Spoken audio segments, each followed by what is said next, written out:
Hello বন্ধুরা, সবাই কেমন আছো? আজকে তোমাদের সাথে আমি একটা রেসিপি শেয়ার করব, যেটা আমি আমার এক বান্ধবীর কাছ থেকে শিখেছি।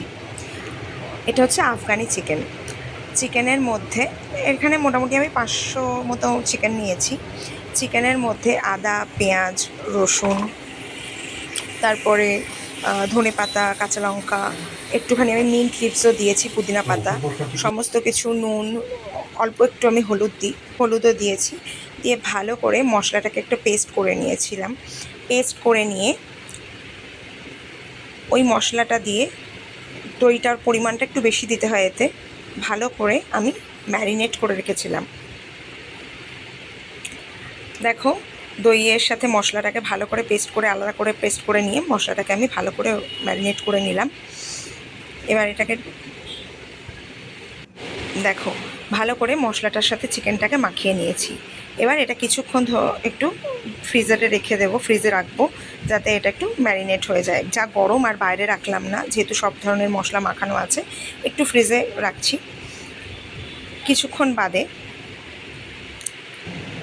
একটা কড়াইতে, আমি এটা সাদা তেল দিয়ে করি, কড়াইটা গরম হলে ওর মধ্যে একটু সাদা তেল দিয়ে দেব। একটু বেশি পরিমাণেই লাগে তেলটা, কারণ না হলে একটু, যেহেতু শুধু এইটা দিয়েই রান্নাটা হয়, মশলাটুকু দিয়েই, আলাদা করে সেভাবে হয় না, ঢেকে কম আছে রান্নাটা করতে হয়।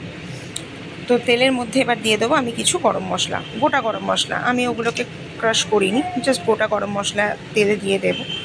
এবার দেখো, গরম মশলাটা একটু বেশ ভালো একটা স্মেল বেরোলে, ভাজার একটা সুন্দর স্মেল বের হলে, ওটাকে একটু নেড়ে দেবো যাতে ভালো করে ওটাতে একটা স্মেল বেরোয়।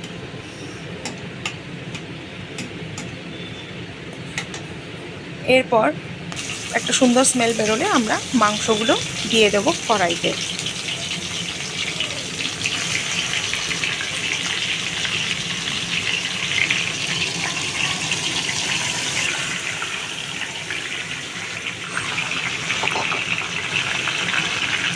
দেখো, মাংসগুলো আমি কড়াইতে দিয়ে দিয়েছি।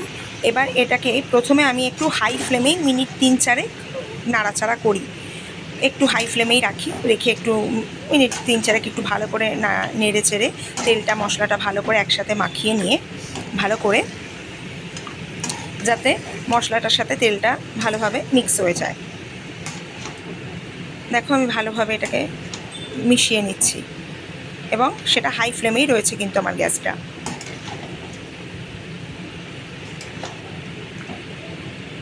এটা রান্না করতে কোনো ঝামেলা নেই, একটু সমস্ত মশলাটা একবারে পেস্ট করে মাখিয়ে এটাকে ম্যারিনেট করে, তারপরে অল্প তেলে বা একটু পরিমাণে, আমি একটু তেলটা বেশি দিই, তেলে এটাকে এবার পুরোটাই ঢেকে ঢেকে রান্না হবে, খুবই কম লো ফ্লেমে। এবার আমি এটাকে ঢেকে দিলাম, ঢেকে দিয়ে এবার গ্যাসটাকে কমিয়ে দেব। লো ফ্লেমে এবার এটা ধীরে ধীরে হবে। তবে হ্যাঁ, মাঝে মধ্যে এটাকে একটুখানি ঢাকনাটা সরিয়ে একটুখানি নেড়ে দিতে হবে, যাতে তলায় এটা লেগে না যায়। দেখো, এবার এটাকে ভালো করে আমি নাড়িয়ে দিচ্ছি, যাতে ভালোভাবে মশলাটা যেগুলো কষা হচ্ছে ধিমে আছে, সেটা যাতে ভালোভাবে ওয়েল কুকড হয় আর কি।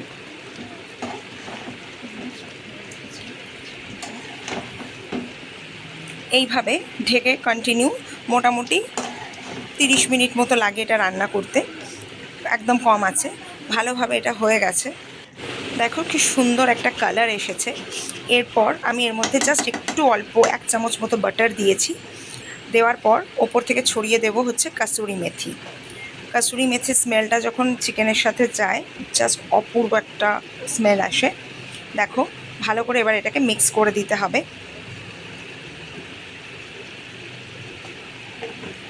এবার এটা ভালো করে মিক্স করতে হবে। দেখো, এটাকে আমি ভালো করে মিক্সড করে দিচ্ছি। স্মেলটা কিন্তু অসাধারণ বেরোচ্ছে। এটা রুটি বা পরোটা সব কিছুর সাথেই এটা সার্ভ করলে বেশ ভালো লাগে, তবে আমার বেশি ভালো লাগে পরোটার সাথে সার্ভ করলে। আমার চিকেন কিন্তু অলমোস্ট রেডি হয়ে গেছে। চিকেনের কালারটা জাস্ট দেখো, অল ডান।